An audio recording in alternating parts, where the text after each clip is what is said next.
Guys Monday night raw हो चुकी खत्म और मंडे नाइट रॉ में दोस्तों भाई ने भाई के ऊपर शॉ ले लिया एंड में। यस गाइस, सेथ रॉलिंस ने अपने ही भाई रोमन रेंस को एम कर दिया और गाइस अब वो रोमन रेंस के पीछे आने वाले हैं द शील्ड ब्रोस की। दोस्तों ये सागा फिर से कंटिन्यू होगी। यहां दोस्तों कोडी रोड्स को भी मेंशन किया है ओटीसी ने। और आपको बताना चाहूंगा एक्नॉलेजमेंट सेरेमनी में जेकब फाटू ने जो कुछ किया, मेरे हिसाब से दोस्तों अब ब्लड लाइन पहले से 10 गुना स्ट्रांग हो चुकी है। At the same time Lesnar के बारे में भी डिस्कशन करेंगे जिन पर ओवा फैमी ने काफी कड़वे बोल कहे हैं। तो मेरा नाम है गौरव एंड आप देख रहे हैं डब्ल्यूडब्ल्यूई हिंदी गॉसिप्स। गाइस आज की रॉ जो थी टीरियन से लाइव थी, देर शाम देखने को मिली थी 11:30 बजे। एंड गाइस इसका पहला ही सेगमेंट एक 5 स्टार सेगमेंट था जो कि था acknowledgement ceremony of Roman Reigns. तो रोमन रेंस ने दोस्तों एक्नॉलेजमेंट सेरेमनी रखी हुई थी, अपनी कार से उतरते हैं along with J and Jimmy. दोनों दोस्तों बहुत ज्यादा खुश थे, रोमन भी एंड जे भी। जिमी थोड़े से शांत थे, लेकिन दोस्तों यहां अच्छी चीजें थी कि रोमन रेंस के हाथ में स्टिल अभी भी टाइटल है और गले में उला फाला माला। रिंग में दोस्तों एंट्री लेते हैं, पायरो वायरो फूटते हैं। रोमन रेंस दोस्तों माइक पर कहते हैं alright alright alright Turin acknowledge me. और यहां दोस्तों जो लोगों ने चैंट लगाई है, मैं टाइम नोट कर रहा था, लगभग 2 से 3 मिनट तक लोग सिर्फ और सिर्फ रोमन रेंस का गाना ही गाते रहे। और उसके बाद रोमन रेंस कहते हैं I been waiting for this day for so long, यानी कि मैं इस दिन का बहुत टाइम से इंतजार कर रहा था, क्योंकि एक्नॉलेजमेंट डे जैसा कोई भी दिन नहीं होता। एक्नॉलेजमेंट डे मुझे बहुत ज्यादा अच्छा लगता है। आगे जे बात को काटते हुए कहते हैं मैटर ऑफ फैक्ट भाई जेकब कहां है? जेकब का पहला दिन है जॉब पर और ऑलरेडी लेट है। इसके बाद दोस्तों हमें देखने को मिलता है कि वहां आ जाता है जेकब फाटू।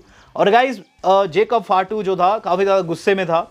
इस पर दोस्तों देखने को मिलता है कि रोमन सबसे पहले माइक पकड़कर जेकब को सामने से कहते हैं देखो जेकब, मैं ज्यादा खींचने नहीं वाला बातों को, तुम जानते हो ये कौन सा टाइम है। जे कहते हैं हाँ तुम जानते हो कौन सा टाइम है और तुम ऑलरेडी स्लो हो। जिस पर जेकब को आ जाता है गुस्सा, सीधे जे की तरफ जाते हैं और गाइस उनसे फेस ऑफ करते हैं। फिर रोमन पीछे से कहता है hey Jacob I am over here, तू वहां कहां जा रहा है? जेकब वापस आते हुए कहते हैं मैं जानता हूं ये कौन सा समय है, मैं भी जानता हूं आप क्या हो। मेरे लिए ये सारी चीज़ें जो है ये कोई नई नहीं है, मैंने ज़िंदगी में बहुत हार देखी है और ऐसे में एक और हार इस तरीके से मेरे लिए कोई शर्म की बात नहीं है। स्पीकिंग ऑफ लॉस, मैं बताना चाहता हूं कि क्लैश एंड ली में मैं हारा हूं आपके सामने, इवन मैं दुनिया के सामने हारा, मोस्ट इंपॉर्टेंटली मैं अपने बच्चों के सामने हारा, लेकिन मैंने अपना वादा पूरा किया है पास्ट में और करूँगा। Last night I lost to my tribal chief. जिसके बाद वो फिर से जे के पास जाते हो कहते हैं but I didn't lose to your punk, ऐसे यानी कि जे मैं तुमसे नहीं हारा हूं, मैं अपने ट्राइबल चीफ से हारा हूं। उसके बाद वो कहते हैं but let's keep it 100 Roman I acknowledge you. और उसके बाद वो घुटनों पर बैठ जाते हैं, जैसे कोई प्रपोज मारता है ना वैसे दोस्तों घुटनों पर बैठ जाते हैं और आगे हाथ बढ़ाते हैं। दरअसल ऐसा ही करना होता है जब आप अपने ट्राइबल चीफ को एक्नॉलेज करते हैं। तो उन्होंने बिल्कुल ब्लड ओथ ली उस तरीके से जिस तरीके से उन्हें लेनी चाहिए थी। रोमन रेंस ने उन्हें घुटनों से उठाया, गले लगाया, फिर कहते हैं you don't understand right now but I love you Jacob. और उसके बाद जिमी दोस्तों माइक पर कहते हैं it's message to everyone they are the twos but we are the ones. और सेगमेंट खत्म हो जाता है, सभी ने एक साथ पोज किया एंड जेकब फाटू तो दोस्तों अलग लेवल के लग रहे थे। ऐसा लग रहा था कि ये पहले से ज्यादा स्ट्रांग हो गए। एट द सेम टाइम मैं कहूंगा जेकब तो स्ट्रांग नहीं हुए, लेकिन हाँ ब्लड लाइन पहले से 10 गुना ज्यादा स्ट्रांग हो चुकी है, क्योंकि जेकब को रोकना बहुत ज्यादा मुश्किल है और अब वो सेवक है OTC 1 रोमन रेंस के। इसके बाद दोस्तों जो अगली चीज हम लोग को देखने को मिलती है वो था गाइस नाइट का सबसे क्रेजी मैच। ये था दोस्तों ओबा फैमी वाला। ओबा फैमी दोस्तों एक फैटल 4-वे में थे, मैंने आपको बताया था दोस्तों। और इस पर्टिकुलर फैटल 4-वे में पेंटा था, कार्मेलो हेज था, ओबा था और साथ साथ अपना सोलो सिक्वा था। सोलो सिक्वा दोस्तों शुरुआत में ओबा से भिड़ने की कोशिश करता है, सब जानते हो ओबा कितना सुपर पावरफुल है। तो गाइस सबसे पहले तो उसने चारों को फोड़ दिया अपनी एंट्रेंस पे ही और उसके बाद सोलो से लड़ते लड़ते बाहर चला जाता है। जहां दोस्तों हमें क्या चीज़ देखने को मिलती है कि अब पेंटा एंड हेज रिंग के अंदर लड़ रहे हैं, बैक एंड फोर्थ एक्शन चालू है। बाहर दोस्तों सोलो सिक्वा ने अपने लड़के यानी कि टाला टोंगा का यूज़ किया और गाइज टाला ने किक कर दिया वहाँ ओबा को। मैच की एंडिंग इस तरीके से आती है कि गाइज एंड जैसे में क्या देखने को मिलता है सोलो को कि जो ओबा है वापस खड़ा हो चुका है और उसने टाला टोंगा को क्लोज लाइन कर दिया, चॉप कर दिया, कार्मेलो हेज के स्पाइन बस्टर लगा दिया पेंटा के। एंड बेचारे सोलो को तो दोस्तों बहुत गंदी मार लगाई। सोलो सिक्वा को तो दोस्तों उसने जो फिनिशर रहता है power bomb fall from the grace, अगर मैं गलत नहीं हूं तो यही नाम है गाइज, वो मार दिया और 1, 2 एंड 3 यहाँ ओबा जीत गया। लेकिन ओबा ने हद तो तब की जब उन्होंने माइक लाया और गाइस प्रोमो कट करना शुरू कर दिया। वो क्या कहते हैं, ब्रॉक तूने मुझसे कहा था, तूने मुझसे पूछा था कि अगर मुझे एस वुपिंग मिली तो मैं क्या करूंगा जब मुझे 7 F5 लग जाएंगे, क्या करूंगा जब मुझे बीट डाउन मिलेगा। मैं बताता हूं क्या करूंगा। I am standing here right now, मैं जीत चुका हूं अपने मैच को। I took your best shot and end of the day मैं किंग ऑफ द रिंग बनूंगा, नया चैंपियन बनूंगा। एंड लेसनर तुझे बता दूं तो एक डरपोक है and don't ever forget this, अभी भी रेशो 1-1 का है। I'll see you down the road। तो गाइस यहाँ ओवा फैमी ने कहीं ना कहीं ये चीज साफ कर दी है कि अभी इनका एक और मैच होना बाकी है, लेकिन उससे पहले ओवा कह रहे हैं कि किंग ऑफ द रिंग जीतेंगे, समर स्लैम में जाएंगे एंड चैंपियन बनेंगे। चलिए बात कर ली जाए इसके बाद क्या होता है। ओवा फैमी की इस धमकी के बाद हम लोगों को देखने को मिलता है दोस्तों कि सोल रुका की एंट्री हो रही है। सोल रुका प्रोमो कट कर रही है, क्या चीज कह रही है कि वो लोगों का धन्यवाद करती है। एट द सेम टाइम उसने वेरी बेस्ट यानी कि बैकी को हरा कर टाइटल जीता है। इतने कम समय में टाइटल जीत को बहुत ज़्यादा खुश होती है और गाइस पायरो वायरो भी फुड़वा देती है, बिल्कुल सीन बना देती है। इन द मेन टाइम दोस्तों देखने को मिलता है कि रोमन एंड कोडी का जो क्लैश यूनिटी वाला कांड था, जो कि मैंने आपको कल बताया था, वो रोमन देख रहे हैं टेलीविजन पर से और उनके साथ जिमी जे खड़े हुए हैं।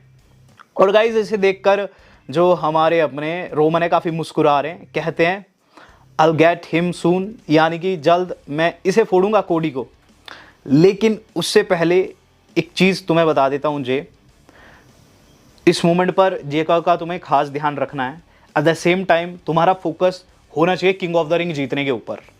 देखो तुमने ये टाइटल जीता है जो मेरे कंधे पर है, लेकिन you never ever tested that other title before, यानी कि तुमने वो WWE चैंपियनशिप नहीं जीती है। तो तुम्हें क्या चाहिए, तुम्हें चाहिए किंग ऑफ द रिंग जीतो और उसके बाद समर स्लैम में कोडी रोड्स को टेक डाउट करो, उसे हराओ, लेवल अप करो और इसके बाद दोस्तों हाथ वाथ मिलाते हैं, जो यीट करते हैं। ओवरऑल दोस्तों यहां रोमन रेंस ने कोडी रोड्स के पीछे भेज दिया है जे उसो को। ये चीज कही है कि वो तो जब फेस करेंगे तब फेस करेंगे, कोडी को नहीं छोड़ने वाले, लेकिन उससे पहले जो जे है वो तख्ता पलट करेंगे।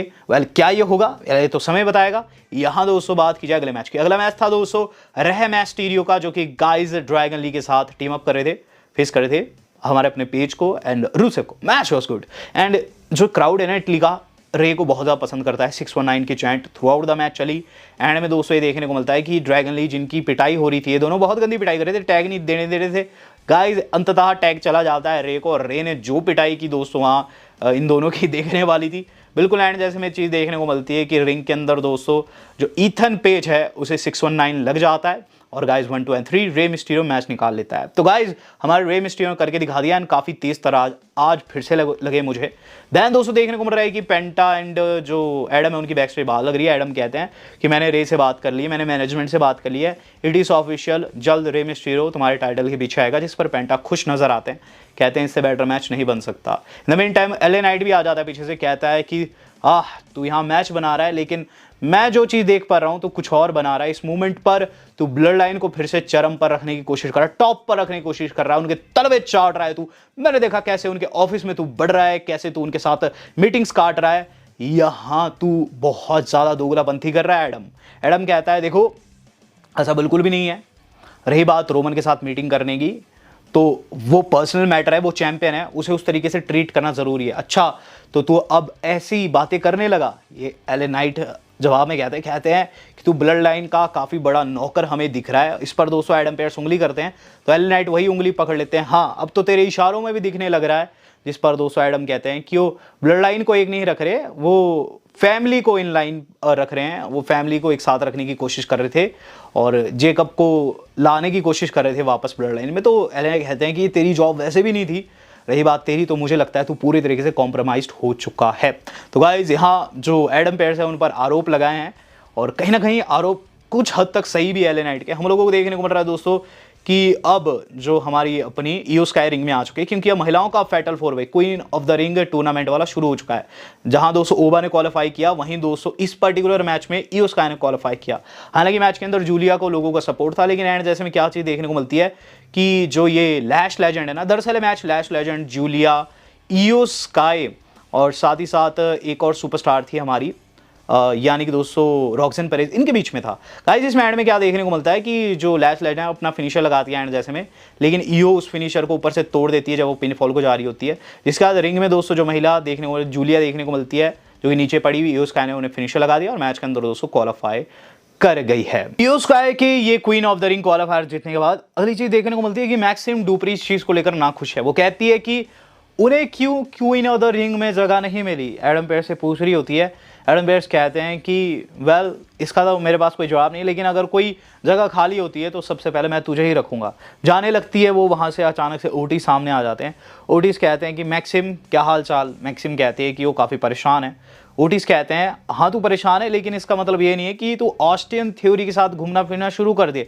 ऑस्टिन थ्योरी अच्छा लड़का नहीं है। जिसमें मैक्सिम कहती है ये तुम्हारी प्रॉब्लम नहीं है, ये चीज़ कहते हुए वहाँ से चली जाती है। मैक्सिम को कहीं ना कहीं ऑस्टिन थ्योरी ने कैप्चर कर लिया है, इस चीज़ से पता चलता है। देन देखने को मिल रहा है दोस्तों हमारा ओरिजिनल एल ग्रांडे। अब इन्हें ही ओरिजिनल कहना होगा काइजर को। तो गाइस काइजर आ चुके हैं वहाँ अपनी टीम के साथ में, इन्हें काफ़ी अच्छा पॉप मिलता है। आज नाइट का सबसे बड़ा पॉप काइजर वाले एल ग्रांडे को मिला है, क्योंकि दोस्तों इसने AAA के अंदर करके दिखा दिया। यही चीज़ वो कहता है कि उसने चैड गेबल को हरा दिया है और अब वो वन एंड ओनली है और जल्द वो WWE के ऊपर भी राज करेगा, जैसे उसने AAA के अंदर लूचा लिब्रे का झंडा फहराया है। देन देखने को मिला कि गाइस जो लायरा वोल्केरिया है उन्हें मैक्सिम डुप्री बैकस्टेज कहती है कि मैं तुम्हें IC टाइटल अपॉर्चुनिटी देने के लिए तैयार हूँ। ये चीज़ कहते हुए वहाँ से वो चली जाती है, लेकिन बेली थोड़ी सी नाखुश दिखती है क्योंकि लायरा की एक्साइटमेंट बहुत ज़्यादा थी इस चीज़ को लेकर। बेली को शायद से ऐसा लग रहा है कि ये टैग टाइटल के पीछे हम जा रहे थे, ये किस और निकल गई। देन देखने को मिला कि WWE वालों ने नेक्स्ट वीक के लिए 200 फैटल 4-वे कंफर्म कर दिया, जिसमें Seth, Jevon Evans, Ricky Saints and Tala Tonga आपस में भिड़ेंगे। महिलाओं में 200 Becky, Liv, Alexa and Chelsea की फाइट होगी। ये दोनों ही queen and king of the ring का जो क्वालिफायर है लड़ेंगे। देन दोस्तों इस चीज़ को देखकर लिव काफ़ी ज़्यादा एक्साइटेड नज़र आ रही है बैक स्टेज, लेकिन वो ये नहीं देख रही कि रॉक्सन अपना मैच हार चुकी है, काफ़ी ज़्यादा सैड है। तो इस पर उन्हें इशारा करती है वहाँ रैक्वल। तो लिव कहती है ओह रॉक्सन कोई बात नहीं, तुम हार गई कोई बात नहीं, लेकिन मैं जीतूंगी और मेरी जीत ही सभी की जीत है। जिस पर रैक्वल कहती है कि वो भी हिस्सा है। तो वो कहते हैं हाँ तुम भी जीतो मैं भी जीतती हूँ, ट्राई करते हैं दोनों, जो भी जीतेगा जजमेंट डे की जीत है।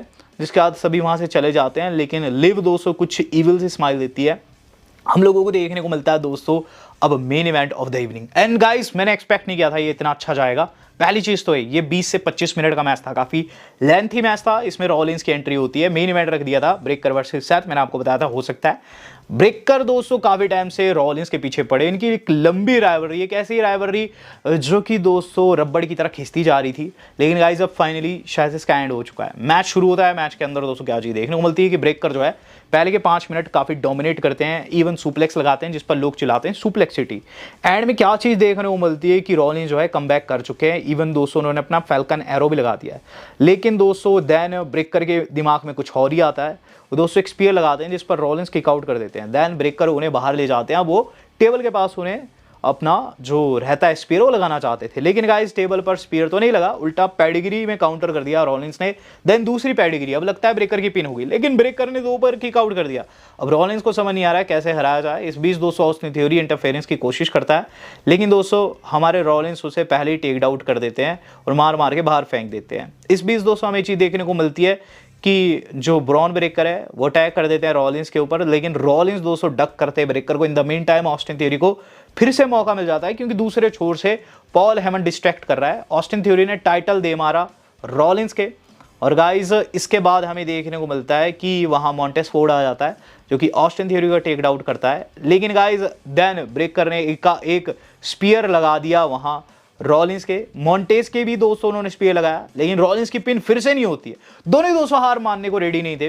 देन देखने को मिलता है कि अब जो रॉलिंस है अपने स्टॉम्प के लिए जाते हैं, सक्सेसफुली स्टॉम्प भी लगा देते हैं, लेकिन दोस्तों एकाएक जैसे पिन फॉल को जा रहे होते हैं, पॉल हेमन दोस्तों ब्रेकर का पैर जो है रोप के ऊपर रख देता है और हंसने लगता है। रॉलिंस का गुस्सा 7वें आसमान पर, लेकिन रॉलिंस ने यहाँ मस्तिष्क का यूज़ किया। हुआ ये, रॉलिंस बाहर जाते हैं और पॉल हेमन को दोस्तों पकड़ लेते हैं।